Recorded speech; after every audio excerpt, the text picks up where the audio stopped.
On va demander à Rebecca de commencer la présentation. Je te laisse Merci, la parole, merci. Rebecca. Merci beaucoup, Patrick. Alors, bienvenue à tous et à toutes. Je m'appelle Rebecca Pimienta, je suis travailleuse sociale et la coordonnatrice du projet Connexion pour les personnes proches aidantes endeuillées. Alors, cet événement aujourd'hui est organisé par notre projet en partenariat avec le Centre canadien d'excellence pour les aidants, la Fondation Azrieli, l'Université McGill, le CIUS du Centre-Ouest de l'île de Montréal et le Centre de recherche et d'expertise en gérontologie sociale. Le projet Connexion pour les personnes proches aidantes endeuillées vise à accroître le soutien offert aux personnes proches aidantes pendant la période de la post-aidance, ainsi qu'aux professionnels et intervenants qui les accompagnent. Comme nous avons un grand nombre de participants aujourd'hui, nous vous invitons à écrire dans le clavardage d'où vous nous rejoignez. Alors, cette communauté de pratique, tenue dans le cadre de la Semaine des travailleurs sociaux 2026, vise à offrir un espace d'échange clinique et de transfert de connaissances sur les réalités spécifiques du deuil vécu par les personnes proches aidantes.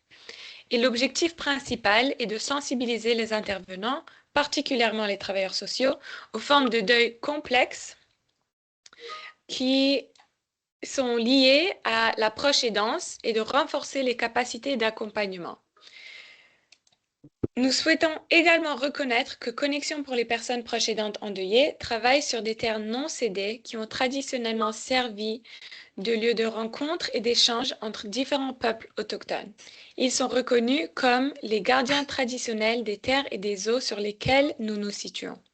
Connexion pour les personnes proches aidantes endeuillées s'engage pour l'équité envers les personnes proches aidantes et les professionnels autochtones et à apprendre et collaborer avec ces communautés. Quelques points logistiques avant de débuter. Nous demandons de respecter et de maintenir la confidentialité de ce qui est partagé durant la session et les outils automatisés de prise de notes par IA ne sont pas permis pendant cette réunion. Avant de commencer, j'aimerais aussi vous informer que cette session est enregistrée et sera disponible par la suite sur notre chaîne YouTube. En laissant votre caméra ouverte durant cette rencontre, il s'agit d'un consentement à l'enregistrement vidéo, comme Patrick l'a mentionné. Si vous avez des questions ou des commentaires, vous pouvez les écrire dans le clavardage et nous y répondrons ensemble plus tard durant la discussion. Alors, pour un aperçu rapide de l'ordre du jour, bonne semaine DTS à tout le monde. Une petite introduction de la communauté de pratique. Nous allons revoir des types de deuil rencontrés durant la proche aidance. Nous avons une vignette clinique de Madame Dolores Lugubris, une activité de nuage de mots, une discussion et puis la conclusion. Alors, les communautés de pratique sont des groupes spécialement conçus pour rassembler les professionnels et les intervenants qui souhaitent mieux soutenir les personnes proches aidantes dans les secteurs de la santé et des services sociaux. Ces groupes permettent le transfert de connaissances, l'apprentissage par les pairs et le développement de compétences. À l'occasion de la Semaine DTS au Québec et du Mois national du travail social au Canada, nous vous remercions pour votre présence à cette communauté de pratique portant sur les réalités de la proche aidance et du deuil. Aujourd'hui, nous avons cet espace de discussion pour partager nos expériences cliniques, naviguer dans les nuances du deuil et nous soutenir dans ce travail essentiel. La discussion bientôt sera animée par Patrick Durivage, travailleur social au programme de soutien à domicile du CIUS Centre-Ouest de l'île de Montréal, coordonnateur du domaine d'expertise en soins palliatifs au CREGES, membre du Conseil des soins palliatifs de l'Université McGill et aussi membre fondateur et qui fait partie de l'équipe de coordination de ce projet Connexion pour les personnes proches aidantes endeuillées. Nous offrons ces communautés de pratique en anglais et en français en alternance à chaque mois. Et la réalité est que le deuil vécu par les personnes proches aidantes est souvent différent du deuil qui est vécu par les personnes qui n'ont pas été proches aidantes, ce qui nous a conduit à créer une communauté de pratique spécifiquement sur ce deuil. Nous avons pour habitude de commencer ces communautés de pratique par une citation sur le deuil. Et pour celle-ci, nous avons jugé qu'il serait tout à fait approprié de citer François Rainville, un travailleur social québécois. Et c'est écrit: chez nous au Québec, les rivières empruntent chacune un chemin unique avant de se jeter dans le fleuve Saint-Laurent. Il y a des rivières qui sont longues, qui font plusieurs détours et mettent beaucoup de temps à se rendre au fleuve. C'est pareil pour le deuil. Pour chacun, il s'exprime à son propre rythme, en prenant un chemin plus ou moins direct, avec ou sans barrage.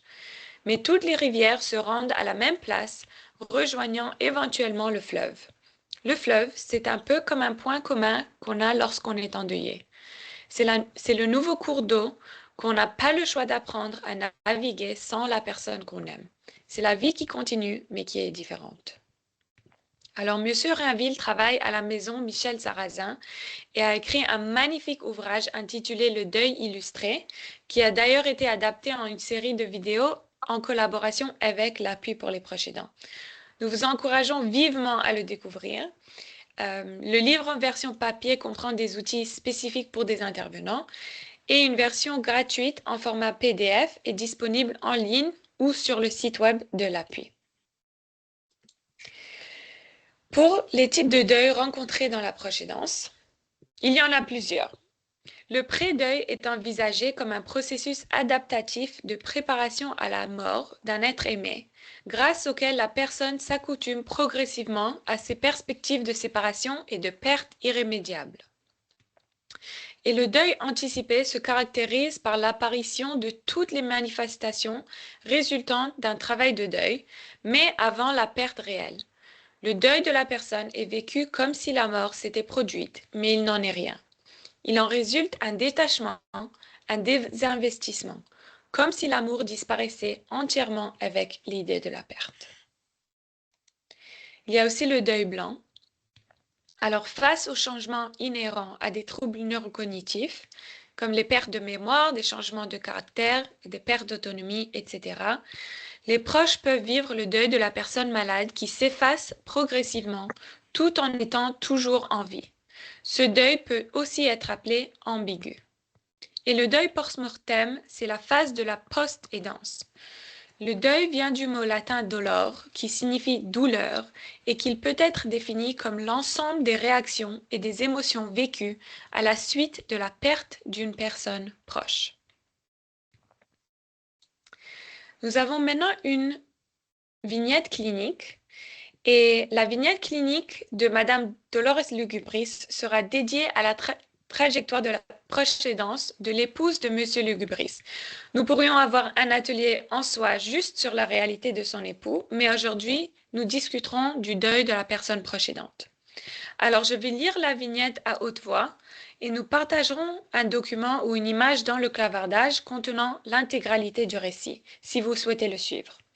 La diapositive ici présente une liste décrivant les faits. Alors, dans sa cuisine, Madame Dolores Lugubris est assise, les mains tremblantes légèrement, alors qu'elle resserre une canne devenue sa compagne de tous les jours. À 74 ans, son monde se rétrécit. L'arthrose de ses hanches fait de chaque pas un risque calculé. Elle se surprend souvent à fixer le contenant de médicaments pour le cœur de Matteo, son mari. Il est incapable de se rappeler s'il a pris sa dose du matin. Les médicaments de Matteo sont devenus sa préoccupation. En face d'elle, Matteo, 78 ans, a les yeux qui fixent un point sur le mur que lui seul peut voir. Il était autrefois l'âme de sa communauté, une cohorte d'immigrants, un homme qui parlait 3 langues et parcourait leur nouveau pays avec une fierté vive et protectrice. Malgré les défis rencontrés durant leurs 45 ans de mariage, leur couple a surmonté ensemble les différentes épreuves pour bâtir une relation durable, faite d'amour et de bonne entente. Aujourd'hui, il n'est plus qu'une ombre silencieuse. Il se retire progressivement dans différentes sphères de sa vie. Il ne parle que dans sa langue maternelle, laissant Dolores combler une fossé qui s'élargit chaque jour. Elle décrit l'épuisement de gérer toute la maison, les soins et l'anticipation des prochaines étapes qu'elle ne connaît pas trop. Ses parents sont décédés avec toute leur tête. Son propre corps l'a trahi, murmurant dans ses douleurs musculaires. Je passe mes journées à m'occuper d'un homme qui ressemble à mon mari, mais qui ne reconnaît plus mon cœur. Je suis toujours sa femme et pourtant j'ai l'impression de vivre déjà dans le silence d'une maison vide. Dans le fond, est-ce qu'il me reconnaît encore? Mais ma tête me dit non, mais mon cœur espère encore. Ses enfants, d'âge d'adulte, Sofia et Marco, se relaient à la maison les fins de semaine pour s'occuper des courses, du ménage et du renouvellement des ordonnances en ligne, mais leur présence évoque souvent le vide. Ils regardent leur père avec une nostalgie que Dolores doit constamment gérer, tout en répondant à ses besoins immédiats. Elle se souvient du temps lorsque ses enfants les visitaient par plaisir et non pour faire des tâches. Sofia et Marco sont également accaparés par leur propre famille, mais ils s'en parlent pas car ils craignent la réaction de leur mère. Même lorsque leurs amis de longue date, qu'ils ont rencontrés à la paroisse, passent avec des contenants de soupe chaude et des nouvelles du quartier, Dolores a de plus en plus de mal à échanger de fous de rire, ayant l'impression de les voir à travers une épaisse vitre. Ses frères et sœurs, ainsi que ceux de Matteo, vivent à l'étranger. Ils se parlent au téléphone une fois par semaine. Dolores doit lui rappeler avec qui il a parlé au téléphone. Elle est devenue son interprète au quotidien. Matteo a des pertes de mémoire, mais il est sur une liste d'attente pour être vu par la clinique de gériatrie. Le couple avait un médecin de famille, mais celui-ci a pris sa retraite. Ils sont aussi sur une liste d'attente pour les soins à domicile du CLSC. Ils ont récemment reçu l'appel d'une travailleuse sociale. Dolores a répondu qu'elle s'en occupait et qu'elle considérait que c'était sa responsabilité, ce qui a fait en sorte que leur dossier n'a pas été priorisé. Le poids émotionnel se manifeste par un brouillard lourd et constant que Dolores ne parvient pas à dissiper. Elle se surprend à pleurer pour des choses banales, comme la vue de ses chaussures du dimanche jamais portées, ou la façon dont ils peinent à trouver de simples mots comme eau dans la langue qu'ils ont partagée pendant 40 ans. Elle ressent un état d'attente perpétuel. Elle pleure un partenariat déjà dissous, tout en anticipant les prochaines étapes. Quelles seront les prochaines pertes? Malgré sa santé fragile, elle veut le garder à la maison car elle sait qu'il sera davantage perdu dans un centre de CHSLD comme leur fils essaie de les préparer. Chaque soir, je le borde et je ressens un déchirement, comme si je lui disais au revoir pour la millième fois, se dit-elle, la voix brisée. Elle ressent un profond sentiment de culpabilité face à sa propre perte d'autonomie, frustrée de ne plus pouvoir être le pilier de sa famille, comme sa propre mère le fut pour sa famille, comme sa culture s'attend d'elle. Pour Dolores, le fardeau n'est pas seulement de travail physique lié aux soins, mais le poids lourd et méconnu de le perdre par étapes, morceau par morceau, alors qu'il est toujours là, juste devant elle, dans sa cuisine. Et voilà, maintenant nous avons une activité de nuage de mots. Je vous invite à participer à cette activité en temps réel. Alors vous verrez sur la prochaine diapositive un lien Slido pour soumettre vos réponses. Vous pouvez rejoindre l'activité en scannant le code QR avec votre téléphone ou en ouvrant un nouvel onglet pour vous rendre sur slido.com et saisir le code affiché à l'écran. Une fois votre réponse soumise, nous découvrirons ensemble les résultats en temps réel dans quelques instants. Et voilà. Alors, vous pouvez scanner le code QR qui est en haut à gauche. Ça vous donne directement accès au sondage. Si vous avez de la difficulté ou vous n'avez pas un téléphone qui peut numériser le code, vous pouvez aller sur le site internet de sido.com et rentrer le numéro de la rencontre, le 31 78 275, afin de rejoindre le sondage qu'on veut faire en mode interactif. Alors, on vous invite à répondre à la question suivante. Dans la situation que notre chère Rebecca vous a mentionné, qu'est-ce qui vous touche ou vous interpelle comme intervenant, intervenante, si vous étiez confronté à cette situation dans votre quotidien?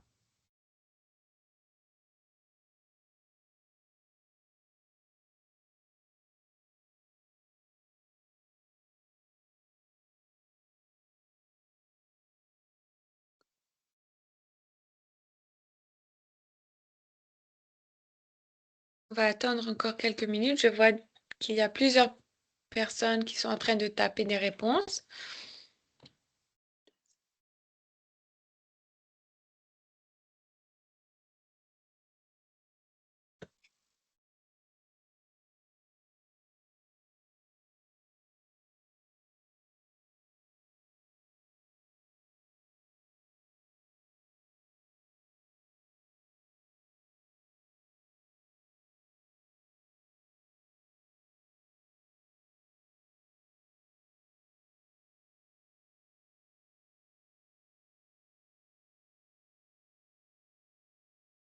Attendant que les gens rentrent leurs réponses, je souhaite la bienvenue à tous.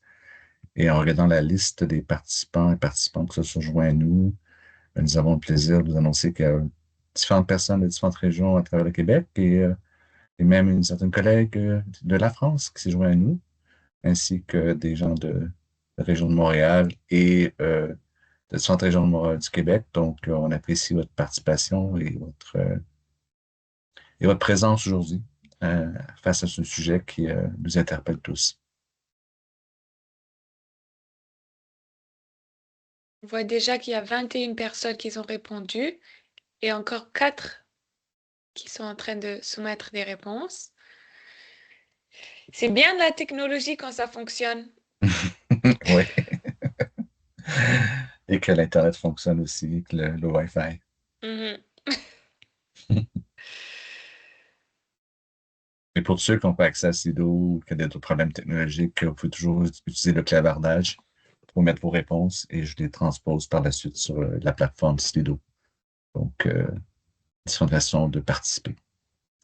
Alors, on va poursuivre parce que le temps file assez rapidement. Oui, Alors, merci pour les gens qui ont réussi à- voilà.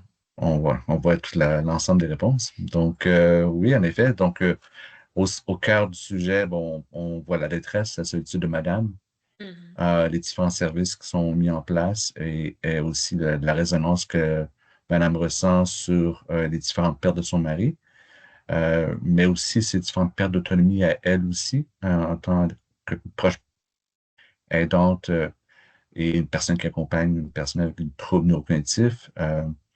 Il y a tellement de changements au niveau de son fonctionnement physique, mais de ses différents rôles sociaux, des rôles en tant que proche aidant, mais aussi en tant que euh, son rôle au niveau de la famille, l'impact que ça a auprès de ses enfants.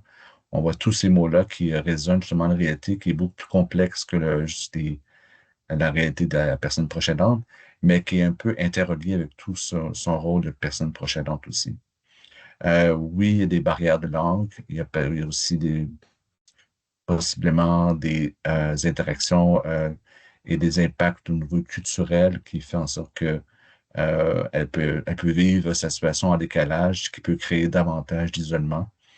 Le fait d'avoir quand même de la visite, on peut être entouré, mais toujours se ressentir seul dans sa situation ou avoir un sentiment de ne pas être compris par les autres ou de pouvoir anticiper les prochaines étapes et pas connaître la suite des choses qui peut engendrer davantage de souffrance lorsque la réalité n'est pas normalisée et validée. Donc, je crois que tout l'ensemble des mots qui ont été partagés euh, évoque tout ça. Donc, la réalité des personnes proches aidantes qui sont confrontées à une personne avec un trouble neurocognitif est complexe.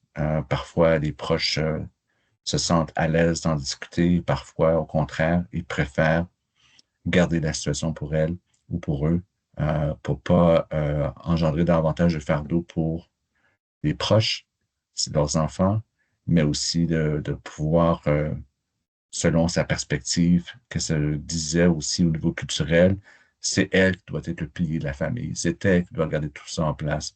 Donc, des fois, les proches se mettent eux-mêmes un fardeau ou se barricadent derrière des représentations de ce qui est leur rôle de personne proche aidante. Et ça peut avoir un impact au niveau de leur santé mentale, mais aussi face à leur adaptation aux différentes pertes parce qu'il peut vivre justement les pertes cognitives de la personne ou les changements de fonctionnement de la personne ou d'autonomie comme un échec au lieu de voir que c'est la progression naturelle de la maladie. Donc, ça amène une autre réalité qui est vraiment très, très différent. Et je crois que le bagage culturel que chaque personne apporte, parce qu'on peut tous être nés dans le même pays, mais on a des perspectives et des trajectoires différentes. Et je fais écho justement à l'image de M. Drainville qu'on a mentionné au début. Oui, on a tout un passage, on a toutes des perspectives dans notre vie. On a peut-être des rivières plus courtes, plus longues, plus tortueuses. Et même si on est des personnes proches aidantes confondées avec la même situation, notre réalité peut être tout à fait unique. Et je crois que comme travailleurs sociaux, on apporte justement ces couleurs qu'on vient de voir avec les parapluies qui viennent apparaître à l'écran. Je ne sais pas pourquoi, mais bref, on est aussi garant de mettre la couleur sur la situation de la personne, sur la réalité des personnes proches aidantes, et vraiment bien identifier tous les déterminants sociaux de la santé qui peuvent interpeller et qui peuvent jouer dans la réalité des personnes proches aidantes face à la perte d'autonomie, mais aussi par rapport à l'éventualité d'une perte et d'un décès et du cheminement du deuil qui peut se passer bien souvent bien avant le décès. Donc, différentes pertes et des deuils anticipés, comme on a pu voir dans le début de la présentation. La réalité des personnes proches aidantes se confond des fois avec une adaptation aux pertes, mais aussi un sentiment de deuil, de vivre justement la disparition, l'effacement de la personne et de ses différents rôles sociaux qu'elle pouvait jouer auparavant et qui son monde se rapetisse, même si les personnes proches aidantes essaient de favoriser une plus grande intégration dans la communauté ou la stimuler avec les réseaux sociaux, malgré la présence des enfants, ça peut faire en sorte que la personne qui est atteinte d'un trouble neurocognitif peut s'isoler pour pas démontrer leur perte d'autonomie. Alors, je te laisse la parole pour la prochaine diapo. Euh, Merci pour avoir changé de diapo. Alors, ce qu'on voulait faire aussi ensemble, c'est d'avoir une discussion en groupe. Alors, on peut tout simplement lever votre main pour échanger. Et on veut vraiment cet espace-là pour un échange entre personnes qui sont inscrites aujourd'hui. Donc, si vous étiez le travailleur social qui est rentré dans la cuisine de Madame aujourd'hui, quelle serait votre première intervention avec elle, avec Madame Dolores Lugubris? Alors, je vous invite à lever votre main, ouvrir votre micro, puis on va commencer la discussion en groupe. Parce qu'on voudrait vous entendre aussi sur votre réalité et sur vos interventions que vous faites avec cette clientèle. Alors, la parole est à vous.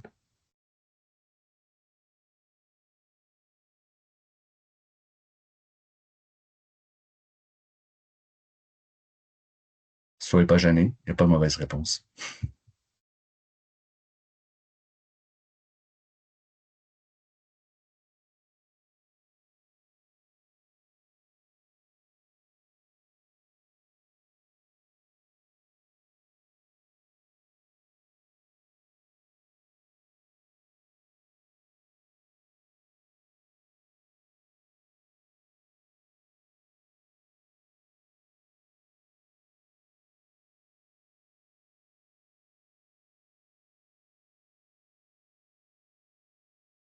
Oui, je vais laisser la parole à Marie-André. Merci de briser la glace. Oui, c'est ça que j'allais dire. Je me retenais. Ben, en fait, d'abord, je la remercierais. Je la remercierais de me laisser entrer dans son intimité. Donc, et de prendre le temps pour elle. Donc, pour se déposer dans un espace sécuritaire. Tout simplement. Très bien. Merci d'avoir brisé la glace. D'autres personnes? Coralie? Je suis plus à l'aise avec les pronoms, donc j'espère que je n'offense personne. Oui. Alors, Bonsoir tout le monde. Coralie, bonjour. Oui. Oui. Alors pour ma part, donc je dirais, j'allais écouter Madame pour voir comment elle vit la situation, être à l'écoute de Madame, et après voir comment je peux l'accompagner, que ce soit au niveau de ses proches ou d'autres services à l'extérieur.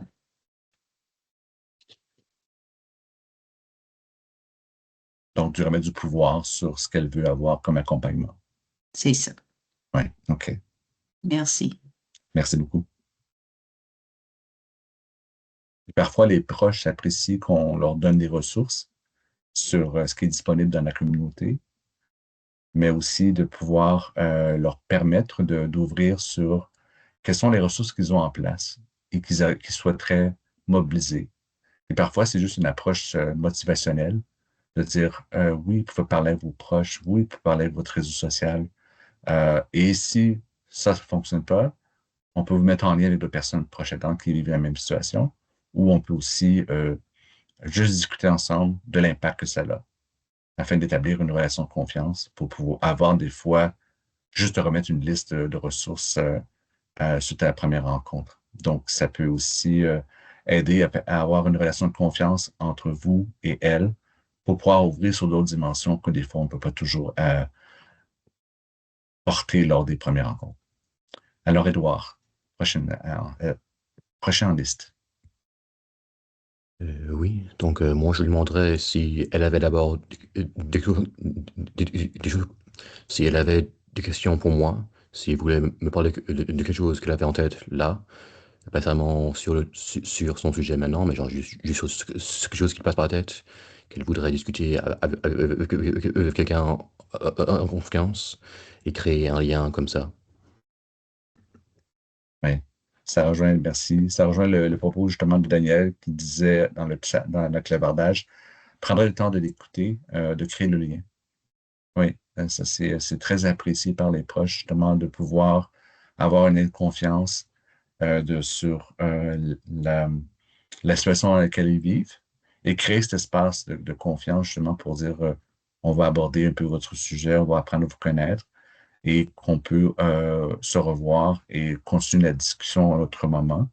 Et cet espace-là, ça prend vraiment la création d'un lien de confiance, justement, pour pouvoir dire, ensemble, c'est correct de parler des situations qui vous rendent mal à l'aise dans la situation personnelle, de couple, familiale, communautaire. Donc, comme travailleurs sociaux, c'est aussi d'élargir sur les différents systèmes qui sont en place, qui peut intervenir justement dans son rôle de proche aidante, de son rôle d'épouse, de son rôle de mère, de citoyenne, de personne paroissienne, de tous ces rôles sociaux qui peuvent des fois créer euh, un fardeau, une charge mentale chez les proches aidants parce qu'ils se sentent que oh, je prends soin de mon mari, mais je néglige mes amis, je néglige mes membres de la famille.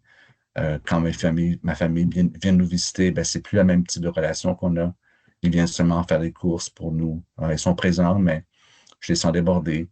Puis, des fois, c'est notre rôle, c'est aussi d'ouvrir ces canaux de communication, dire, est-ce qu'ils sont vraiment débordés ou est-ce que c'est vous qui projetez un peu sur votre propre fardeau sur eux?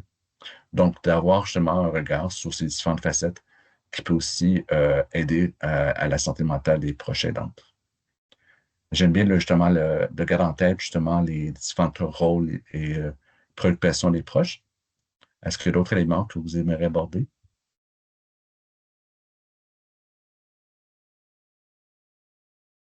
Alors, je vois dans le clavardage qu'il y a une autre intervention. Oui, tout simplement demander la question, comment allez-vous, Mme Lugubris, et ici, maintenant? Donc, on voit qu'on intègre une approche humanistique et empathique de Carl Rogers. Je l'écouterai de façon empathique et bienveillante. Oui, d'accueillir la personne dans ce qu'elle est, dans ce qu'elle veut partager, euh, de voir les bons éléments aussi de sa situation, parce que parfois, comme travailleurs sociaux, on reçoit ou on est perçu comme des personnes qui viennent collecter de l'information, qui viennent chercher des éléments problématiques, mais on peut aussi mettre de la lumière aussi sur ce qui fonctionne bien. On peut aussi revaloriser certains rôles sociaux qu'elle maintient. Donc, ça peut être aussi d'autres angles de perspectives qu'on peut mettre de l'avant. Oui, Marie-André, En fait, vous m'avez un peu devancé. Moi, pardon. oui. C'est-à-dire que je faciliterais justement lui permettre de ventiler ses émotions, la normalisation de ceux-ci. Donc, dans une écoute, une bienveillance et lui demander dans les épreuves passées, là, quelles sont les différentes stratégies qu'elle a mis en place justement pour résoudre certaines situations. Puis, donc voilà. Ça allait dans le même sens que vous, là, de mobiliser l'environnement, normaliser aussi la charge par rapport à par rapport à ces rôles sociaux multiples aussi. Puis, donc, de lui permettre d'avoir une toute autre perspective sur sa situation actuelle, puis comment elle peut reprendre un certain pouvoir, là, selon ses besoins, ses attentes, ses ressources internes et ses ressources externes. Puis comment moi je peux l'accompagner dans cette situation-là. Mm-hmm. Très bien. J'aime aussi le fait que les intervenants puissent aussi mentionner ouvertement, faire une petite description de leur rôle qu'ils peuvent jouer dans la situation. Donc, quand on se présente, pas juste de présenter le programme auquel vous travaillez ou les services des autres collègues. Et bien souvent, on a tendance à mentionner, on peut vous offrir des services, on peut vous référer à telle ressource, mais parfois, on met beaucoup de l'avant les autres ressources, puis on oublie de se mettre de l'avant comme TS, dire, ben voici le rôle que je peux jouer auprès de vous. Voici ce que je peux faire pour vous accompagner dans la situation. Et ça, je pense que c'est très parlant. Et quand je rencontre des proches ou des familles, euh, puis je demande qu'est-ce que le TS leur dit sur les interventions qu'il peut vous offrir, euh, silence radio. La personne s'en souvient plus. Peut-être ça a été mentionné, mais en même temps aussi, dans les premières rencontres, il y a beaucoup d'informations qui sont données. Et des fois, il faut faire des retours. Et lors de la prochaine rencontre, peut-être dire, demander à madame, qu'est-ce que vous avez retenu de notre première rencontre? Qu'est-ce qui a été prenant pour vous? Qu'est-ce que vous avez considéré qui pourrait être utile pour vous? Et comment on peut vous aider? Comment on peut travailler ensemble justement pour aider à vous accompagner dans votre rôle de personne proche aidante? Puis de faire attention aussi au langage qu'on utilise, parce que je viens de dire personne proche aidante. Et peut-être pour Mme Luguburis, personne proche aidante, ça veut peut-être absolument rien dire pour elle. Donc, des fois, on utilise du langage un peu, des terminologies un peu plus formelles ou de nos établissements de santé et des services sociaux et de reprendre le langage que Madame prend sur ce qu'elle a compris. Ça peut l'aider aussi à valider sa situation. Donc, en termes de posture, c'est sûr que la posture initiale, c'est beaucoup dans la validation de la situation, comme on en a parlé. Euh, Est-ce que vous seriez à l'aise, dès votre première rencontre, d'aborder justement euh, les, le deuil blanc qu'elle peut vivre? Le fait qu'elle voit son mari euh, s'effacer progressivement. Est-ce que vous seriez à l'aise d'aborder justement cette situation-là sans forcément utiliser le terme de deuil blanc? Mais est-ce que vous seriez à l'aise d'aborder cette situation-là? Edouard? Ben, je serais à l'aise moi-même, mais c'est pas vraiment à moi de le poser, je dirais. Ce serait plutôt à elle de se prononcer dès le début. Je pense que durant la première rencontre, il faut faire attention à ce qu'elle veut parler et ce qu'elle elle veut pas dire durant cette première rencontre. Et que si c'est pas le moment maintenant, ce serait plus tard. Mais par contre, genre, si elle veut penser là, c'est bien son droit et c'est bien pour moi de le faire. Mhm. Oui, j'aime bien ce que Pascal mentionne dans le clavardage, justement. Il n'y a pas de problème d'aborder cette discussion-là si la discussion évolue dans ce sens-là. Donc, de suivre le rythme de la personne, de suivre d'où ce qu'elle est rendue, de voir aussi peut-être au niveau de même aussi de ses propres réalités en tant que personne âgée avec des troubles de santé, parce que Rebecca a mentionné justement que madame avait des problèmes de santé physique et de voir comment ça a un impact dans son quotidien. Donc, parce que beaucoup de proches vont vouloir mettre l'accent sur la personne qui est un peu faisant partie de la demande des services. Alors, comme TS, on va voir les couples, puis le dossier est ouvert à une personne, et c'est bien souvent la personne qui a un trouble neurocognitif. Mais est-ce qu'on considère, et là, c'est une de mes prochaines questions, est-ce qu'on considère madame comme une personne proche aidante ou comme une future personne pouvant bénéficier des soins à domicile? Alors, quelle est votre perspective vis-à-vis madame? Est-ce que ce serait comme un soutien indirect dans le dossier de monsieur ou est-ce qu'on devrait ouvrir un dossier pour madame aussi? Question piège.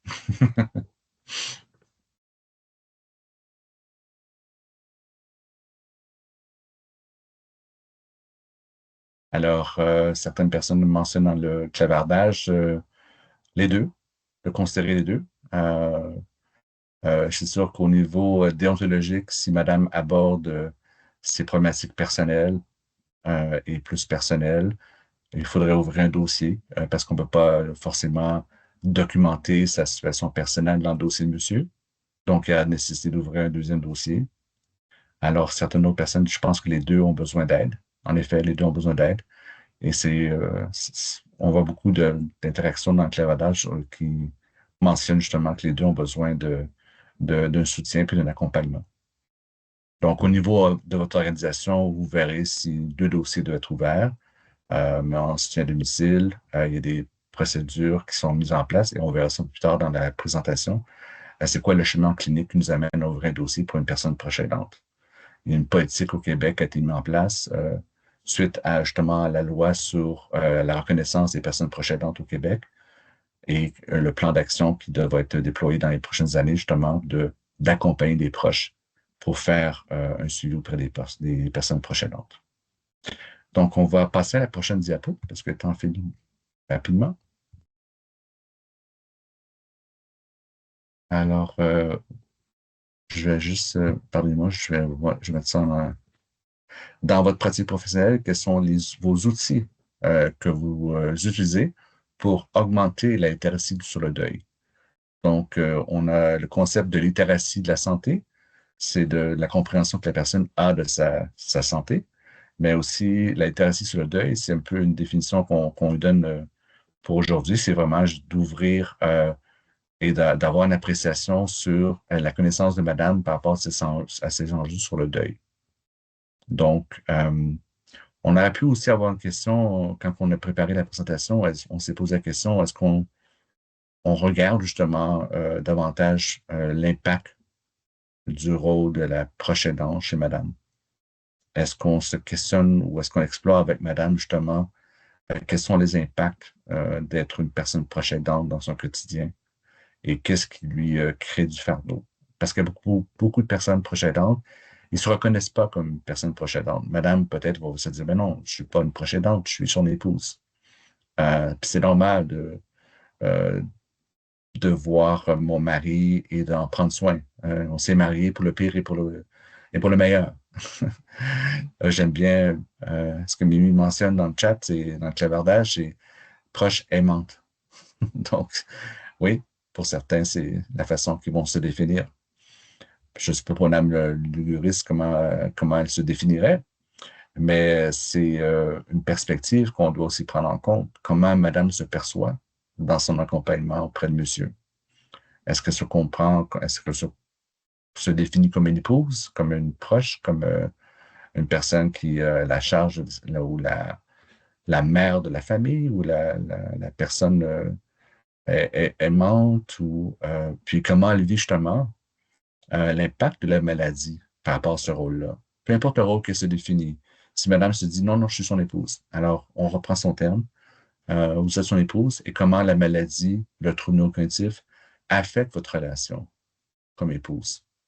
Et là, de revoir avec elle justement les différents impacts au niveau physique, émotionnel, relationnel, sexuel, d'intimité, bref, toutes les composantes relationnelles, comment ça a un impact sur sa représentation d'être une proche et de se reconnaître comme personne proche aidante ou pas, de voir justement dans la politique cadre du Québec, c'est bien de reconnaître son rôle de proche aidante, mais comme Marie-André mentionne, c'est aussi bien de voir sa motivation et aussi ses limites qu'elle veut peut-être établir.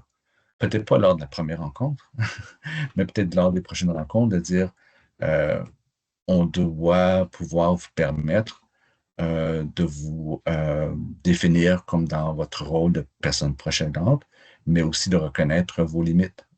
Est-ce que vous avez une représentation de ce qu'est une limite pour vous dans votre accompagnement de votre mari?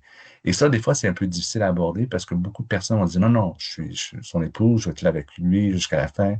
On a fait un pacte, on va être ensemble jusqu'à temps que la mort nous sépare. Puis, moi, ce que j'aime bien faire, c'est d'accord, je vous entends, c'est votre souhait, c'est votre volonté, mais supposons qu'un d'entre vous devait être hospitalisé. C'est quoi votre plan B à domicile? Quelle autre personne qu'on peut mobiliser?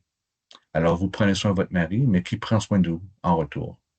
Quel membre de la famille vous accompagne? quelle personne qu'on peut mobiliser si vous avez un rendez-vous médical, si vous avez une hospitalisation ou si vous devez vous déplacer à l'étranger parce que vous avez un autre membre de votre famille qui a besoin de vous. Ça serait quoi le plan B et le plan C? Sans forcément parler d'hébergement, parce que beaucoup de personnes proches aidantes vont nous souvent associer à TS me pose la question, puis peut-être ils envisagent un hébergement. Non, peut-être aussi on peut juste voir en termes de rôles sociaux, mobiliser tout l'entourage. On dit bien souvent ça prend un enfant pour élever, ça prend un village pour élever un enfant, mais ça prend aussi un village pour prendre soin d'une personne avec un trouble neurocognitif. Alors, qui est dans votre village et qui peut vous soutenir dans ces différentes fonctions-là? Donc, c'est ça. Et spécifiquement par rapport à augmenter la littératie sur le deuil, est-ce que vous avez des outils dans votre boîte à outils pour justement aider les personnes proches aidantes qui vivent cette situation-là? Et là, c'est le moment de partager vos ressources avec vos collègues et de d'autres régions. Des fois, certaines régions ont des ressources, des associations. Donc, c'est le moment d'en partager. Nous, on a une liste qu'on va vous partager à la fin de la présentation, mais on voudrait vous entendre sur quel outil vous utilisez pour justement sensibiliser les proches sur les différentes pertes et aussi les deuils blancs qu'ils peuvent vivre. Donc, est-ce que vous avez des outils que vous utilisez? Oui, excellent, Joseph. Merci. Mondeuil.ca, qui est une ressource très bien, une plateforme Internet qui peut être utile pour des gens qui ont accès à Internet. C'est une ressource qui a beaucoup d'informations sur les différents types de deuil, tant en français qu'en anglais. Puis, ce site était souvent bien connu par mygrief.com, qui est aussi disponible en anglais. Donc, c'est une belle ressource. Est-ce que vous avez d'autres outils que vous voulez partager? Oui, alors les publications de Montbourquette, qui sont une belle ressource. Vous avez aussi l'appui, que certaines personnes mettent sur le clavardage. L'appui, il y a la Société Alzheimer du Québec, du Canada, qui a aussi un très beau site Internet sur justement les troubles neurocognitifs et l'impact que cela a. Donc, il y a aussi un groupe de soutien pour personnes proches aidantes, Conova, qui est un organisme sans but lucratif qui offre de l'accompagnement à domicile pour les proches en soins à domicile, mais aussi avec une spécialité en soins palliatifs et de fin de vie. Donc, ils offrent les deux. Ils ont un accompagnement pour les personnes, pour les proches qui ont besoin de répit à domicile. Donc, je vous invite à les solliciter. Il y a d'autres ressources que souvent vous avez dans votre communauté. Alors, Edouard mentionne aussi le guide pour les proches, qui, je présume qu'il va faire référence, le guide des aidants naturels qui a été développé par la société Lazarus.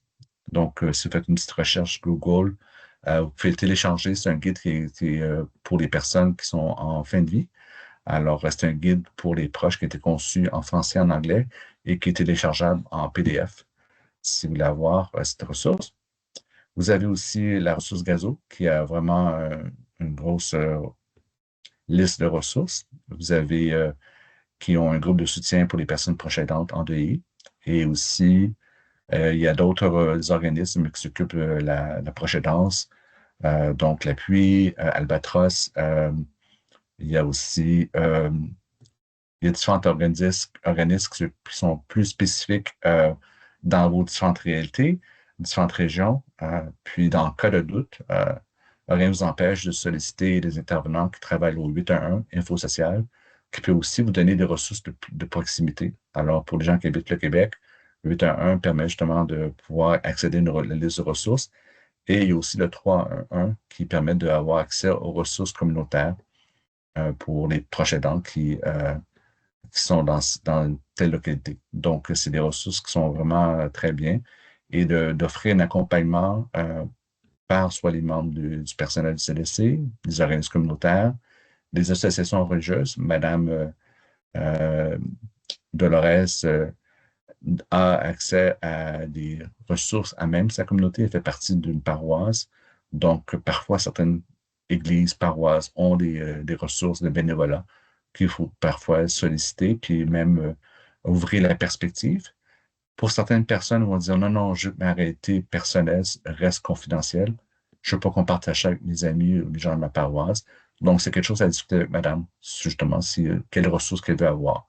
Des fois, c'est des ressources communautaires, des fois, c'est des ressources personnelles ou des amitiés qui peuvent être aussi sollicitées pour aider. Donc, à Québec, on parle du 2 à 1, oui, qui est aussi une autre ressource pour pouvoir aider. Et par rapport à la politique cadre du Québec, ben voici le cheminement clinique qui est bien de se rappeler pour soutenir les personnes proches aidantes. Je suis désolé si c'est petit, mais c'est un algorithme qui vous aide à vraiment déterminer ce que la personne proche aidante a besoin d'avoir un dossier ouvert pour elle.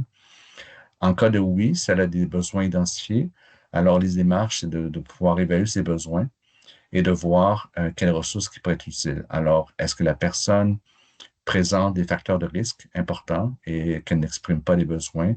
Alors, une des premières étapes, c'est de voir avec elle, justement, quels sont les besoins qui émergent, que vous voyez comme intervenant, d'explorer avec elle quelles ressources qu'elle peut mobiliser, soit des ressources communautaires, des ressources de proximité. Un peu l'exercice qu'on vient de faire ensemble, justement, dire, voici les ressources qui sont dans votre localité, dans votre région. Parlez-moi aussi les ressources que vous connaissez. Parce que parfois, certaines proches aidantes sont aussi des expertes en ressources. Puis quand on a une posture de dire, j'ai une autre personne que je rencontre, je l'ai rencontrée ce matin, elle recherche des ressources pour personnes proches aidantes. Est-ce que vous en connaissez? Donc, des fois, arriver avec la posture de dire que les personnes proches aidantes ont aussi une expertise et un savoir. Parce que en même temps, ça permet dans votre réflexion Oxy de savoir la connaissance justement des ressources communautaires qu'ils ont. Est-ce qu'ils ont une bonne connaissance ou une connaissance faible des ressources qui sont dans la proximité? Et parfois, quand on ouvre le sujet sur leur connaissance des ressources, vous serez surpris des ressources qu'ils connaissent, mais qui n'ont pas été sollicitées. Puis parfois, c'est des barrières de langue, parfois, c'est des barrières de culture, ou parfois, c'est des, des, considérations plus personnelles parce qu'ils veulent garder leur situation privée, une situation qu'elles jugent familiale, qu'elles ne veulent pas exposer. Et là, c'est de voir avec elles justement comment on peut défaire ces petites barrières qui empêchent l'accès aux ressources et qui évoquent parfois une certaine réticence. Mais le fait que vous soyez dans sa cuisine aujourd'hui, vous avez réussi à y parler, c'est parce qu'elle a quand même fait des démarches et elle a attendu des fois plusieurs mois et de voir justement entre la demande initiale et aujourd'hui, qu'est-ce qui a changé et comment on peut voir et mieux adapter la réponse. Si on suit l'algorithme, bon, c'est sûr, c'est des questionnements ou des signes de maltraitance envers la personne proche aidante de la part de la personne usagère ou un membre de la famille. C'est sûr qu'il y a un processus qui est interne dans votre établissement. Chaque CIS et CIUS au Québec doivent avoir une politique sur la maltraitance. Donc, je vous encourage de parler à votre gestionnaire puis de voir quelles sont les démarches qu'on doit faire s'il y a un signe de maltraitance dans telle situation. Parfois, ça demande un signalement. Parfois, ça demande une investigation davantage en profondeur, voir quelles sont les sources de la maltraitance et d'agir en conséquence. Si vous avez besoin d'aide, vous devez connaître la ligne info abus, personnes, pas juste personnes âgées, mais toute personne en contexte de vulnérabilité peut recevoir des services.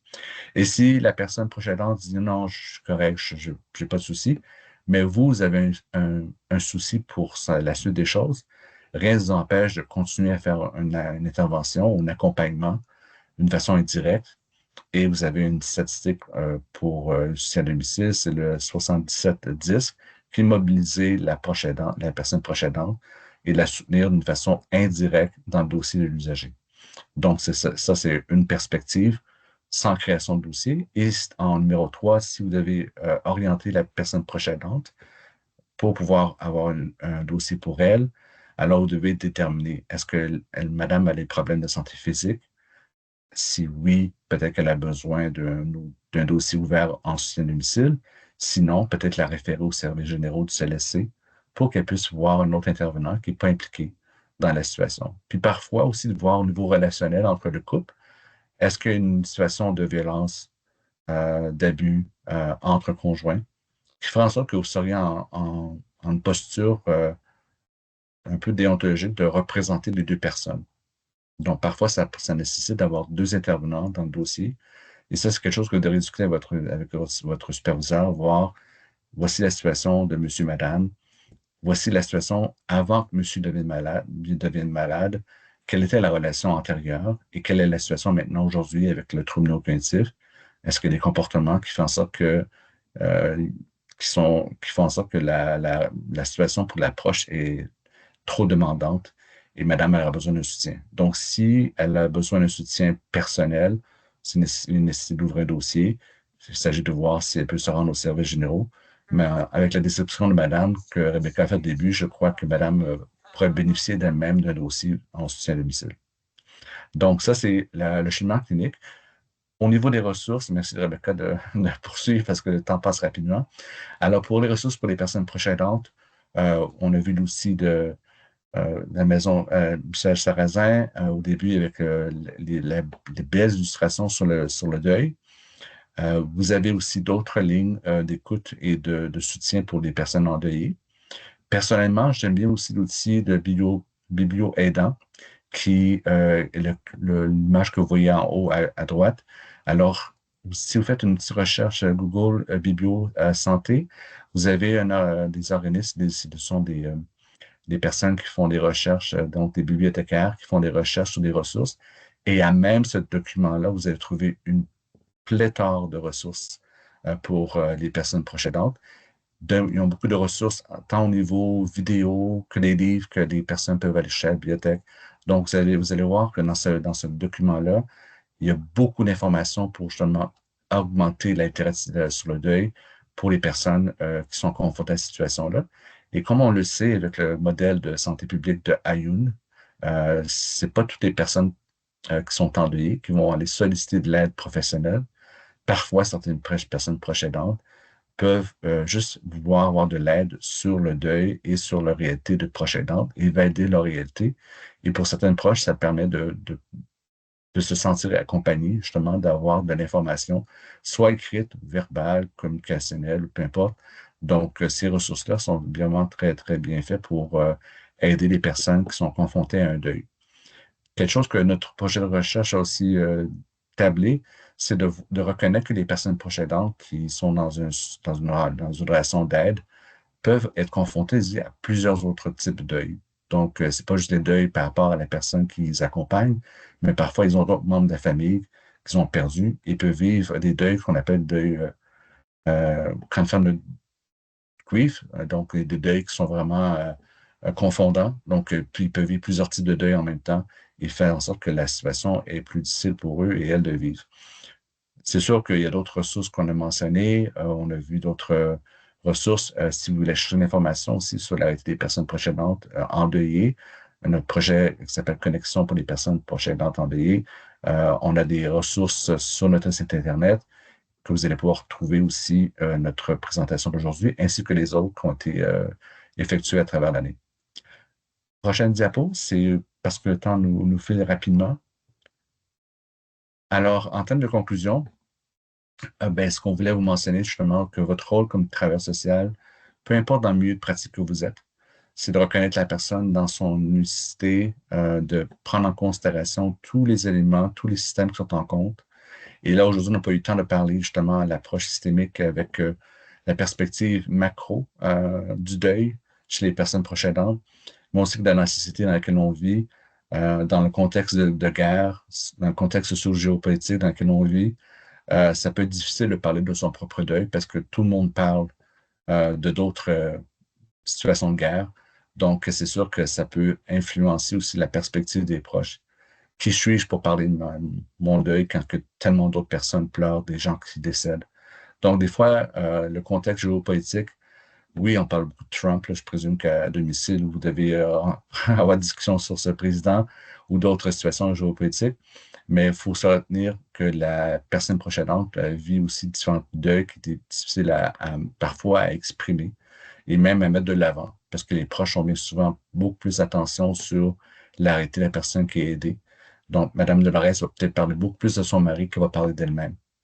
Et c'est un peu notre travail, justement, de dire merci de m'informer de la situation de votre mari et de rebondir sur et vous, comment ça vous affecte tout ce que vous m'avez mentionné. Donc, des fois, de faire des petits reflets comme ça peut aider à justement intégrer son rôle dans l'équation. Parce que ça va au-delà de l'évaluation des besoins, puis donner des ressources.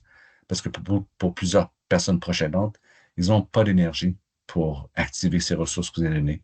Ils n'ont pas la force, justement, d'activer ces ressources-là qu'on va leur offrir parce qu'ils sont dépassés par la situation. Et des fois, c'est suite à notre accompagnement et suite à notre soutien, de valider leur réalité, qu'ils vont faire des démarches dans ce sens-là. Alors, on vous invite à notre prochaine communauté de pratique qui aura lieu le 15 avril prochain. Et dans cette communauté de pratique, on va discuter justement la réalité des proches aidants en contexte de vulnérabilité, justement dans l'intersection où le deuil est invisible, justement par rapport à différentes réalités, qu'on soit personne proche aidante, une personne jeune, une personne issue de la minorité ethnoculturelle, marginale